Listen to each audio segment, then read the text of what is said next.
parenting family from across the globe. So sorry, we're starting well 10 minutes behind schedule. We had some technical issues. Welcome to this episode. Sorry, we're starting late. If you're joining us for the first time, it's not always like this. It's not really ever like this. So, sorry for that again. So sorry 3 times now. Yeah, sure. Sorry because we value you, yeah, a lot, and we apologize for coming your way late. This is a slow parenting program on Nostalgia Media. My name is Richie Adewusi. Technical issues will not stop us from, doing what we have to do. That's have our tete-a-tete on Wednesdays, 2 p.m. Eastern Standard Time, US and Canada, and 7 p.m. West African Time, including Nigeria. Okay, hang tight, grab your popcorn. Here we go. Yep, this slow parenting program. Today we are going to be doing what we do here, do the job of parenting. We are looking specifically today at the issue of doing too much for our children. Okay? All of us like to make our children feel comfortable, you know, protect them, shield them from harm. Sometimes those parental instincts come overbearing. We wouldn't even know it that, we're not beginning to practice what some have called helicopter parenting. We want to do everything for them. It shouldn't be, because the only way their children, our children, can really be able to stand on their own out there is for us, or by us letting them learn how to do specific things for themselves, even the very little ones. Sometimes even the hard ones. Okay, just watch. First, the backdrop to all of this is yes, you can. Yes, they can. They can get things done, but not without our showing the way. In most cases, they have to first show them how to do stuff. Sit back and watch them practice. I'm summarizing even before I start, yes? Sit down and watch them practice. They'll fail sometimes. Show them again until they get the stuff done. Okay? So, we get going.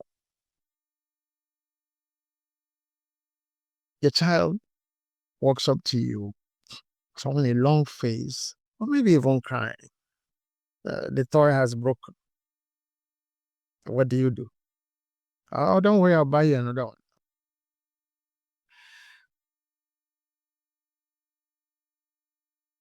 Work at fixing that toy. Ever wondered why the first set of toys maybe give to children are usually things that can be taken apart and then put back? The people who build those toys have you in mind when you are building them. Now, even when they scatter the toys, you help them put them back together first time. The next time they're drawing any long faces, okay, hey, well, you can do that. I showed you at that time. And the child gets concentrated on fixing it, battling until maybe you hear that scream of, elation. Hey, yeah. Oh, he or she's gotten it done. Yeah. Fist pumps, high fives. That child would have learned how to solve a problem. Teach your children how to solve problems, even personal ones. Oh, you can never get it. Bring it. Let me do it for you. Oh, don't you that thing will hurt your finger. Um, I hope some parents listening to me now wouldn't feel this person just so. There's a reason where they made bandages and plasters, hmm? And iodines and things like that to treat minor cuts, minor wounds. Not the ones that happen out of carelessness. There are legitimate, I should put it that way, risk taken, you know, activities that the children should engage in. Accidents will happen. The other day we talked about running around in the park. Yeah. But this time it's about taking care of specific things. Their toys are broken, homework. Homework don't mean bring it, let me do it for you. No, it's to show your child how to solve that problem. Do the first one and let the child continue with the rest. Maybe on some rough, well, rough mean plain sheets of paper to get the homework done there in case there'll be corrections before now transferring such to the actual school books. Okay? Don't it's not okay, bring your homework, let me do them. They bring the homework, they say the child is still there playing on the uh, tablet or the phone or the laptop, and you are here. Oh, this teacher, what are they teaching this children? That you want me solving? No, your child is not going to learn nothing that way. Okay, come over, let's just sit down. All right, do you understand this? Okay, let's see what you understand about it. Oh, mom, this homework is so difficult to do. What are you going to do about it? I've tried. Okay, show me what you did. Oh, oh, okay. Now, well done. Okay, but now instead of going left, try the middle, and then let me see after that. You let the child practice. He might still fail, he might still not get it. Okay, encourage.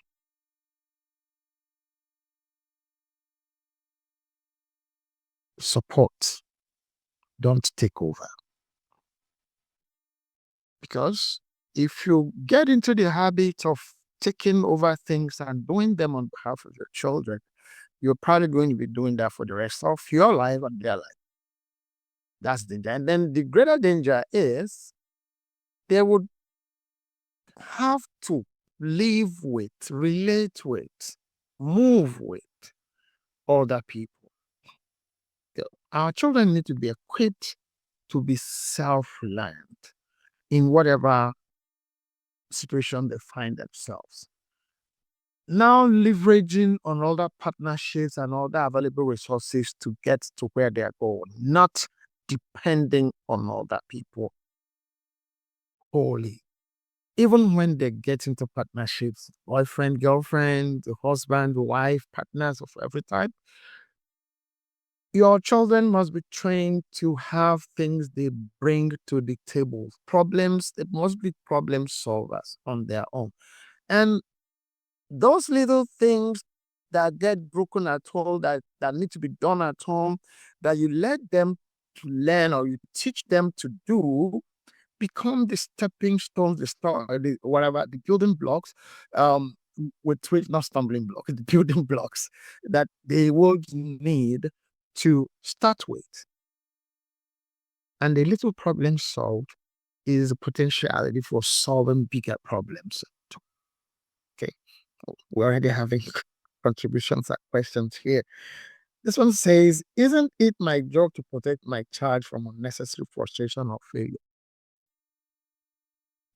What is your definition of unnecessary frustration and failure? That's the first thing. What's your definition of unnecessary frustration? A toy that can be assembled but gets broken apart, and the child is throwing tantrums about not being able to, or about the child breaking. Your job is to encourage the child to say, look, you can do that. I can be fixed. Go ahead. I can get it. Try again. Not bring it, let me fix up for you. Even if you were to do that the first time, to say, bring it, let me fix up to you. That's the, hey, this is the last time I'm going to help you to do this. Breaks up the next time. Well, the child, watch. Okay.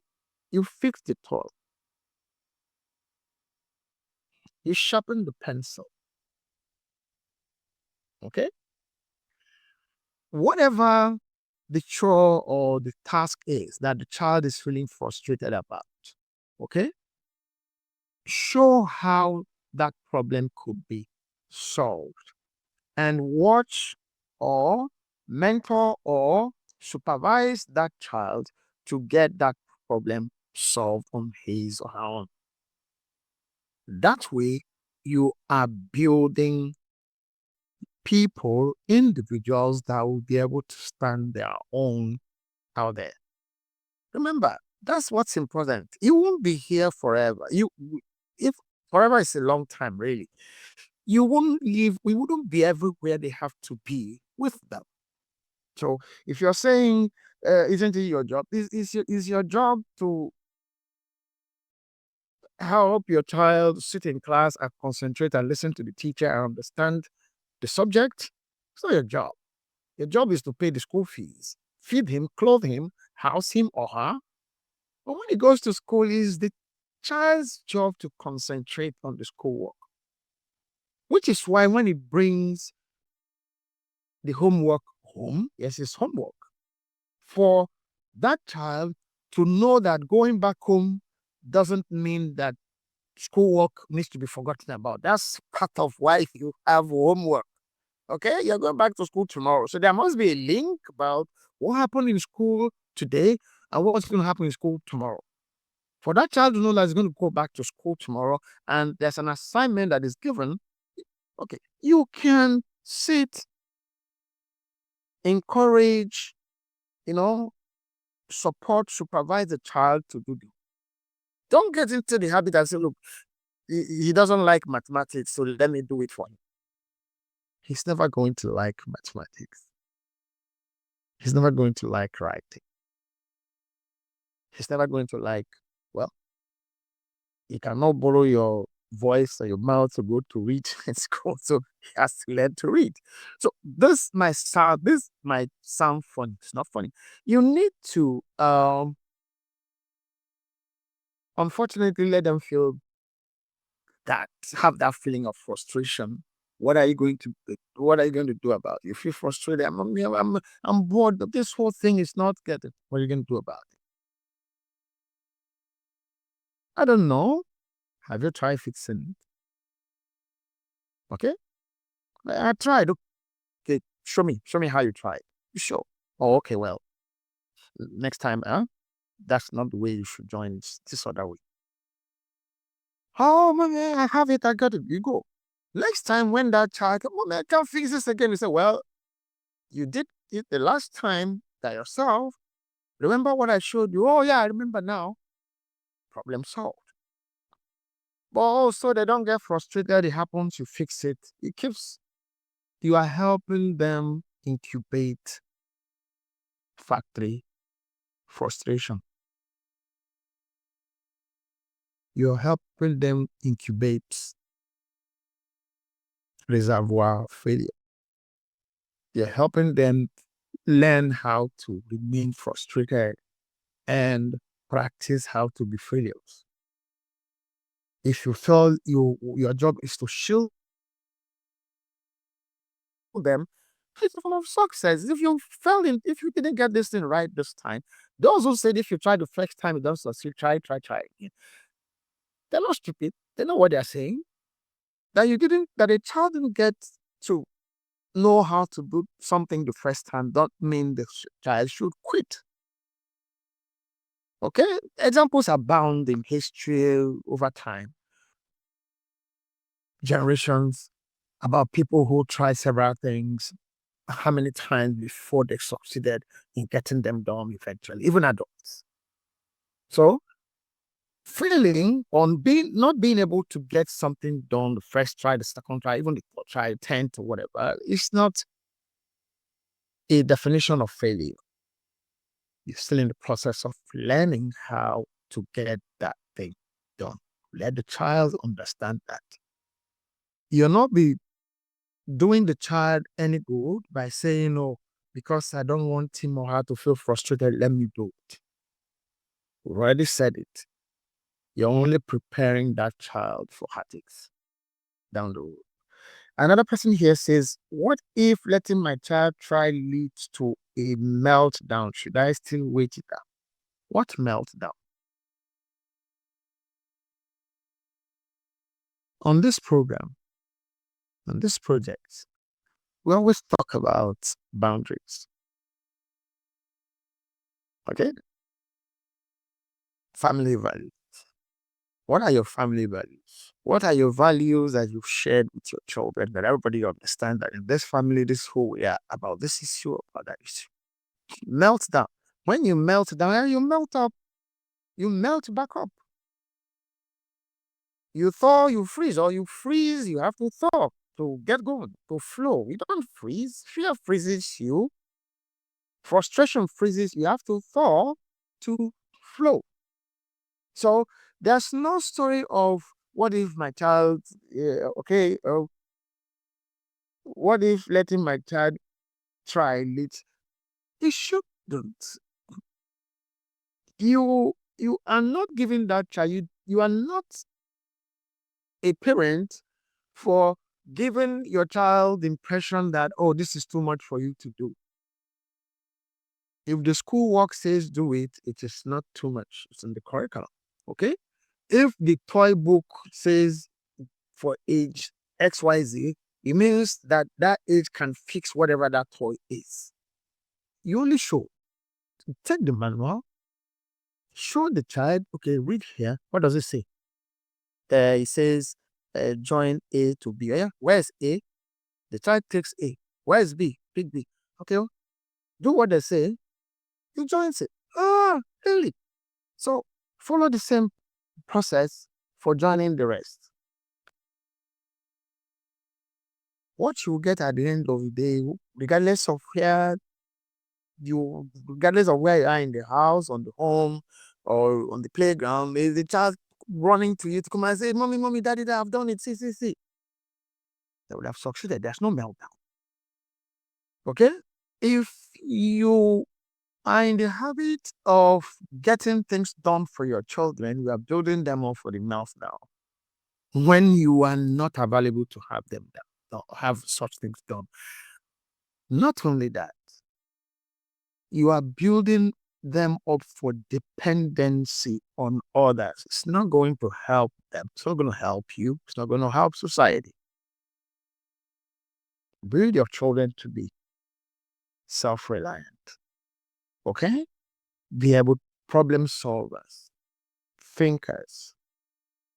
Initially, maybe not children often don't think abstract, but with time, that's why those toys are there, A to B, C to D. Okay, and they follow, they learn as they do, they're building their brain capacity to solve problems. Okay, psychologically,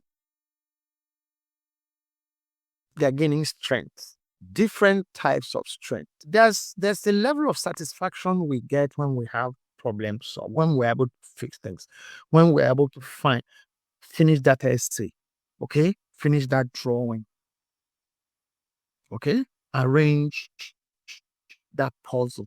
There's a level of satisfaction, a lot of power that comes with it within the individual. But if you keep doing it for them, they won't know what that feels like. Most importantly, which is the negative thing you don't want happening, is they would find it difficult to be problem solvers as they go. Um, Another person here, another community member here says, should we ever let our kids fail on purpose? What do you mean fail on purpose? They don't get things done the first time. They might not get things done the first time. It's not fail. Even if it's exams don't. We don't go to school and exam happen the next day. Processes, other things lead to exams, classes, homeworks, and all of that. So if you've been helping your children have proper study time, they observe their food. Remember, boundaries. Don't play when you should be reading or doing your homework. Okay? Have you done your homework? Bring, let me see. You check. Oh, how did you arrive at this? Which one? Yeah, this one. How did you get here? That is it wrong. Okay. Okay. Like a joke out of it. Okay. Then Take the child through the right way of doing that one you've seen that didn't happen right. And he gets it. Okay? So it's not the case of if I understand you, do you allow them to fail purposefully? No, it's not the case, okay, yeah, go and submit. Is your homework, go and give it to your teacher next tomorrow. No, do that. You've seen they've done their homework. The child has done his or her homework. Bring it, let me see. You check it. It's all good. Oh, high five. That's good. If there are some issues with some of them, sit the child down, go through, and so don't say, oh, when you go to school, your teacher will correct it. No. That might be my understanding of failing on purpose to say, okay, don't worry, you learn when you get to school. Okay? To get things done at home, personal things. Uh, we shared a video sometime last year about a child who whose understanding about washing dishes is to use a toilet bowl.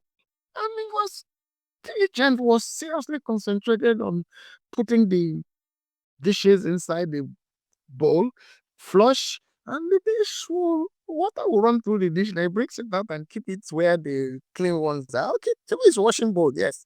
And then we take another dirty one, put it in the bowl, flush again. But again, somebody was doing the filming. It wasn't the child that did the filming. So the person doing the filming knows what was happening. But at the end of the day, the child has an understanding that dishes need to be washed, but that is not where to wash dishes. So you take the child to say, okay, no, this is not for what this is meant for. To wash dishes, you go to the kitchen sink. And you teach, you don't laugh, and you don't make jest of the child. There is a reasonable understanding even in that process.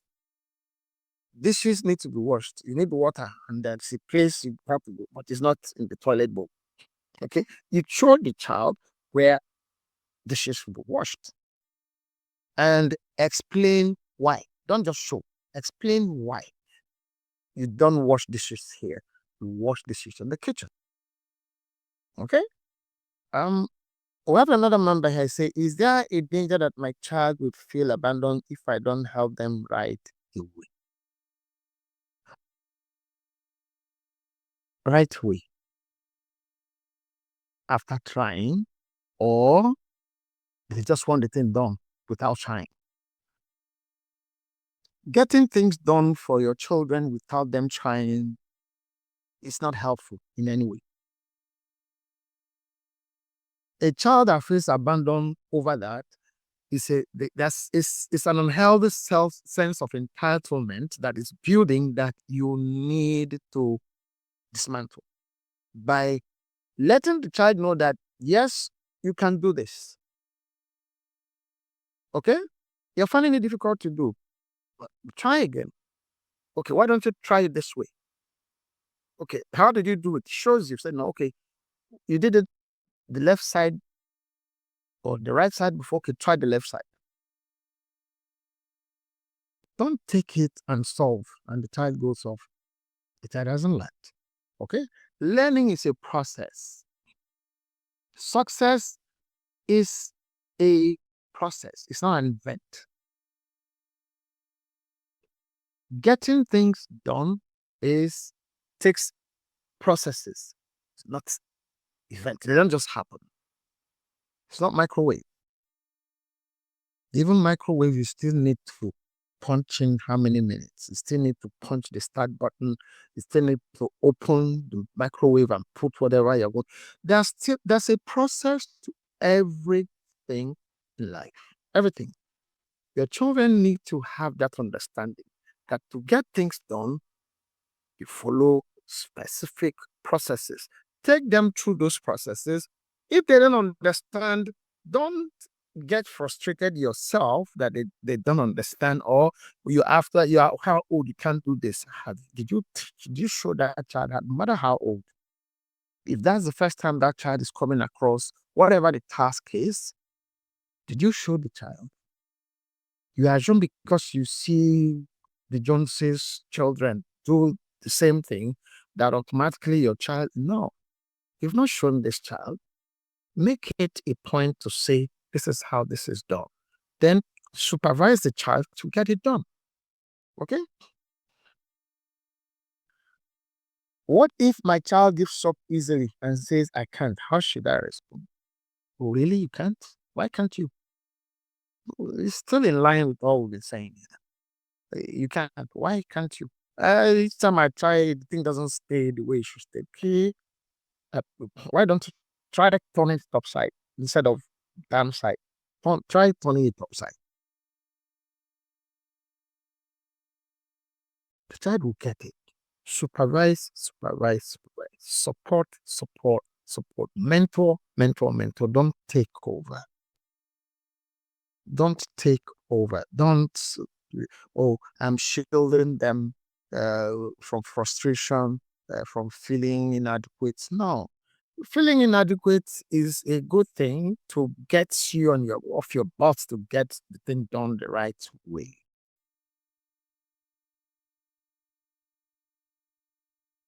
You can't feel inadequate or successful on behalf of your children. They have to feel both. They have to know how both ends feel. I couldn't get it done. They have to know how that feels. Oh, wow, I finally solved it. They have to have that feeling too by themselves. There's no way they will know what those feelings, those emotions are like if you keep getting in the way. If they don't fail, they won't value success. Yes. If you have never failed, you don't know what success means. I'm telling you, even you, the adult, even you, mom, dad, if you have never failed in something, you don't have any business telling somebody who has failed in that thing you can better than you know. Because you not tried that thing, you have not failed in it, so you don't understand. So that you also got something right the first time might actually not mean that you really know how to do that. Because again, the person who has failed once, twice before getting it right may actually be much, much more equipped to handle that thing better than you going forward. But we don't say that people should be celebrating not being able to do things, but not being able to do things is not a station where you park your car in or you park yourself or park your situation and get resigned in. No, you didn't get it done. Your children didn't get it done right the first time. You can try. Try again. Show me. Okay, come, let's do it together. Oh, I'm busy now. Okay, no, you can see I'm doing this now. Don't worry. What else can you do? Do something else. I will. We'll do it together. Okay, yeah. Promise, but keep the promise. Okay, John, come over. Let's try that now. Show and let the child return a demonstration of what you've shown, and the child get it. High fives, fist pumps. Everybody's happy. Okay. When should I step in, and when should I hold back? These are all about the same kinds of questions, kind of responses. Is there a general rule of rule of thumb? No, there's no general. This supervise. What does supervision mean? Do this, or we're given this to do. Okay, how far have you gone? This is I can't go beyond here, dad or mom. I don't know. I can't. I tried, but the child has tried, has gotten to a point, and is asking for help. That's a good place to get in. Getting it, getting in does also not mean doing it for the child. Show, instruct. Did you read the manual again? Okay, this is where you get. This is where you stop, right? Okay, what does the manual say? It says there, I should lift the panel and attach H to G. Did you do that? Oh, okay, I didn't leave the panel. Okay, leave the panel now. You get it. Yes. Supervise. Show first how to, and then assign. It's your turn now. practice return demonstration of whatever it is: cooking, washing, whatever, cleaning, reading, homework, drawing, whatever it is. Do and say, watch me. And then let the child try. Not getting it the first time, don't introduce frustration yourself by what you say or how you react. Your patience could be the encouragement your patience could be the encouragement the child needs to succeed in that. Don't become the frustrated one. Say, okay, you can't get this right. Look, and I'm busy. I don't have that time now. Don't do that. If you are not ready to take the child through, discuss it, agree on the best time that you'll be able to concentrate and help the child to get to know how to take care of what needs to be taken care of. What can I do if my child starts comparing themselves to siblings or friends who get more help? The first thing, the first and last thing I had in that question is help. Okay? Help is not take over. Help should always mean that those other uh, siblings and friends that the child is comparing, at what point did their helps come? From the beginning? No. Okay? We've already said it, we can't say it enough, set boundaries, including for getting things done. You don't appear to have more time for a particular child than the other one. No. Okay? So homework, agree on boundaries about homework. At what point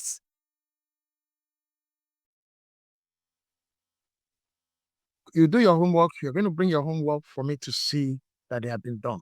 So each person will bring their homework, you see what they have done. If there are issues, your children cannot be on the same page about their ability to understand things. We are not all the same. You have to have that understanding. So you have to have patience for the child that requires more time, more patience to get things done. It doesn't mean the siblings or the friends are better than that child. It's just that it just means that that child might need more time to process things than the other ones. We are not all the same. You need to understand that. But to now not let the child try at all because well, you can't get it done. Let me just do this so you don't fail at school. The child will fail at life. That you are setting the child up. Well, let me not be definitive about that. You're setting the child up for failing in life. Okay? Let the child try. Be a helper, not the undertaker. No. You're helping to get the problem sorted out beyond the state the child finds it difficult to get certain stuff done. Now we're going to take a short break here to watch a video, listen to the video, and then we'll come back and then we'll continue with there's so many community questions from community members here. When we come back, we'll continue here. Okay, don't go away. Thank you for staying with us. And then when they make a mistake, don't rescue them. Today, parents do way too much for their children, and they steal their self-esteem. I often say, if you do too much for your kids, you build your self-esteem by stealing theirs. And you're going to be tempted because you're going to have such love for them. You don't want them to hurt. And that's a mistake because character is built through struggle.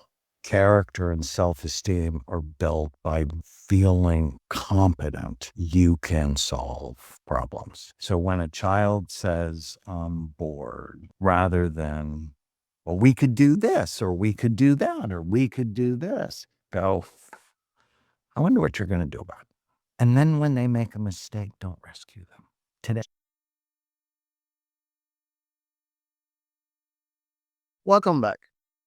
It's still the slow parenting program, and it's still Richie Adewusi. We're here. And you had it all on the video. Don't, oh, I can't do this. This is so hard. What are you going to do about it? What do you want to do about it? Always challenge your children to look for solutions by themselves. The solution they suggest might not be the ultimate. That's where the help issue comes in. Step in where you see that they're gotten to their wits' end about whatever it is, and then supervise, show how that task or that challenge could be taken care of, and let them try again. They will get it done. Okay. Um, we have another contribution here before we went on, or some others before we went to watch that video. The next one here says, can encouraging independence backfire? Like when a child becomes overly stubborn or insists on doing everything alone. Solving problems without help is different from doing everything alone. Okay? Say, Mommy, I can do it. Don't worry. I can do it. Okay? There's nothing wrong with I can do it. And then the child goes ahead to do it, whatever it is. What's your problem? The problem is solved. Okay? Stubborn, no, don't help me. I can do it. What's your problem? What are we talking about here? To bring up people who can solve problems by themselves. There's nothing stubborn about that. Leave me, don't touch, I can fix it by myself. Fix it. Becomes a problem when you cannot fix it, you come back. But you said you can fix it. Well, still help. Don't say, I thought you said you were going to fix it. Still help the child to get it done. Okay? It's not exactly the same thing with a child that is withdrawn. When children are withdrawn, they're often for so many reasons. It's not, you know, it might not be one event, might not be one incident that created not wanting to associate. But again, let's fall back on our boundaries. We share meal time together. We pray together. It's time to go to bed. It's like have those boundaries. So long as the child follows the boundaries you've set, what? It wants to be alone. So why do you want them to come and be with other people if she wants to be alone? Okay. So long as the boundaries you set as a family are followed by individual members of the family, there's no problem. They don't want your help to solve a problem. Well, wonderful. You have someone who don't need your help. So what's your problem? Everybody must need your help. No, let him solve his problem. So I don't see how uh, that would be a problem. I try my best to get my kids to do things themselves, but my parents, their grandparents who live with us, always scold me for doing so. What would be the best way to get them on my side? Get who on your side? Your parents, your grandparents, or your children? Who? Your focus here, our focus here are your children. Your parents have parented you. Okay, so if they parented you to be able to solve problems, remind them of that. Grandparents always want to indulge their grandchildren. Not you are not talking about great grand. You don't want them to do anything. Say, okay, come, let me do it for you. Oh, mom, remember you taught me this. So please, it still goes back to the issue of boundaries, including visitors, people who come to stay with you. You already let them know, mom, wait, they need to do that on their own. Okay? Boundaries. It's like the magic wand that gets, our relationship in the family environment at home easier for us to manage. Okay? Once they are discussed. Oh, mom, no, they need to do this. He needs to do that. He knows how to do it. Don't worry, he will do it. Okay. And the children also know. For instance, taking things from visitors, including anybody. Okay, thank you. No, I'm okay. Come here. I'm saying, come and take. Thank you, ma. Oh, thank you, sir. Yeah, when the mom says, okay, collect it, okay, pick it. Collect it also means in our own days, when my mom says you can collect it means collect it and put it in your pocket, not your mouth. You dare not put it in your mouth, whatever it is. Okay? Because she's gonna ask you later when that visitor or that relation has gone, or you have left that relation and you're on your way back home. Where is that thing? God save you if you have eaten it. Okay? Or if it's money, if you have spent it, God save you. So it's about boundaries, it's about what you've discussed and agreed on. It's relates to anything and everything that needs to happen within the family. Okay. How do I avoid crossing the line between getting my children to be independent and emotional abandonment? Know when to step in to help, to supervise, especially when they are asking for the help. Oh, mom, I can't seem to get this done. What exactly? Can I see? Okay, don't worry, honey. Let me finish this. I'll be with you. Or when I'm done, we'll look at it together. Communicate, engage. Don't hover. Don't say, okay, bring it. Let me solve it now. Wait, I'm busy now. Or if you are not, let's see what's that about. See what it is. Help. Okay. When you engage, you let the child know that they have the capacity, or the child know that he or she has the capacity to take care of what that is. Remind the child maybe of the last time that kind of thing happened, how he or she solved it, or what you said to the child about solving that problem or having that task done. Okay, so when you now don't engage, when you are not present, you don't have their time, they see you don't have time for them, you don't communicate. um, that is when the issue of abandonment, comes in, especially when they ask for help.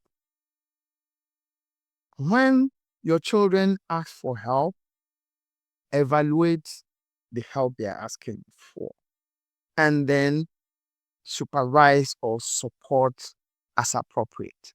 Don't take over. That's what we are talking. That's what this program for today is about.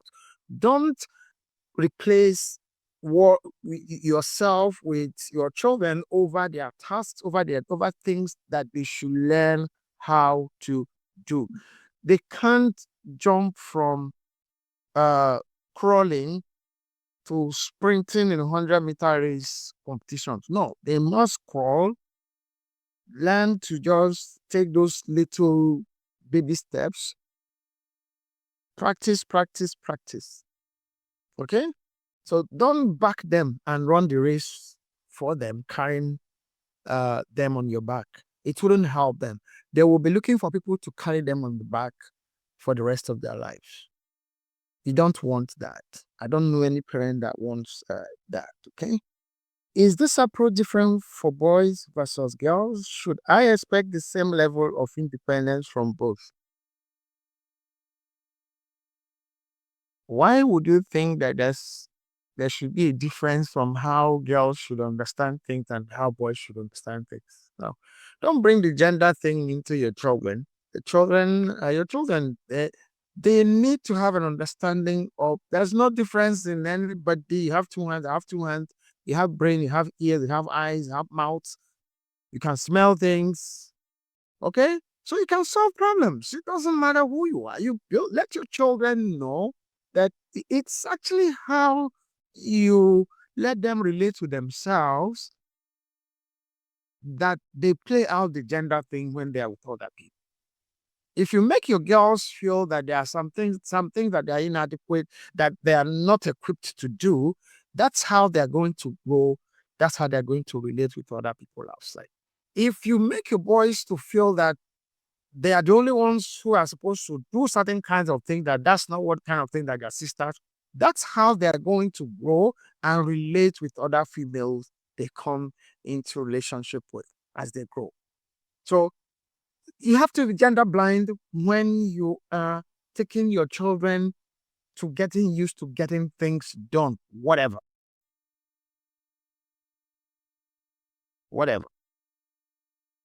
okay? Without being specific. Whatever tasks, whatever chores, whatever assignments, okay? Also, "Oh, because you're a girl, you can't do that." No, you already setting that child up for believing that there are certain things that because she's a female, that no, there's nothing God created anybody to say can. Well, if there's actually anything in life, natural, that people are equipped to be able to do or not to be able to do, it's only women who are equipped to do certain things that men cannot do. Forget whatever is happening with sciences now. Okay? A man cannot get pregnant now, carry pregnancy naturally. Okay, so that's it. So the women have more, even when it comes to I can do whatever you can do, I can do. You cannot do what you can do. Peter Tosh's song, okay? Women can carry pregnancies to term. Forget, like I said, whatever is happening with whatever sciences, whatever surrogacy, whatever other things are coming up there now. Okay, we know about them, but then is that how God created it, made it to be? No. So everybody have their own right to believe what they believe in. Don't bring your children up to believe based on the values of the world out there. That's why we keep talking about your culture, your traditional, your family values, with which you agree on your boundaries and enforce and practice the boundaries. Okay? What if their struggle slows down the whole family? You know what I talk about the weakest point of the link being the strongest point? When you have that family member that you think is slowing the rest of you down, guess what will happen when when that person gets to know how to do that thing? Your speed would double. So there's nothing like slowing the family down. Okay? It's about helping every individual member of the family to be the best versions of themselves.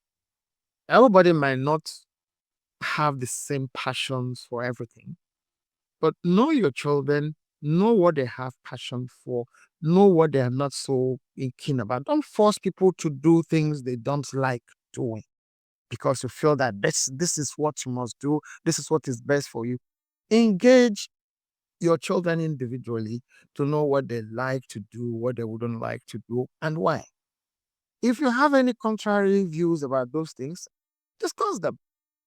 But ultimately, they are the ones that are going to live their lives. Okay? You left them. But when it comes to decisions that are based on your family values and traditions and culture, let them know that, well, this can't work with us in this family. This is who we are. You are going out of, you know, our boundaries, which would have been discussed. Because your children need to know who you are, where you come from, what you believe in, what you don't believe in.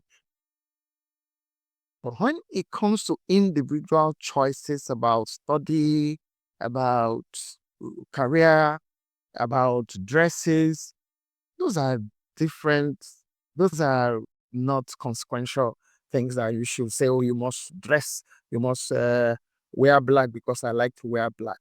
But when a child says, I like to be half nude, oh no, that's not who we're in this family. We don't, nudity in terms of fashion sense is not who we are here. And you let the child know that. And then you move on. Okay.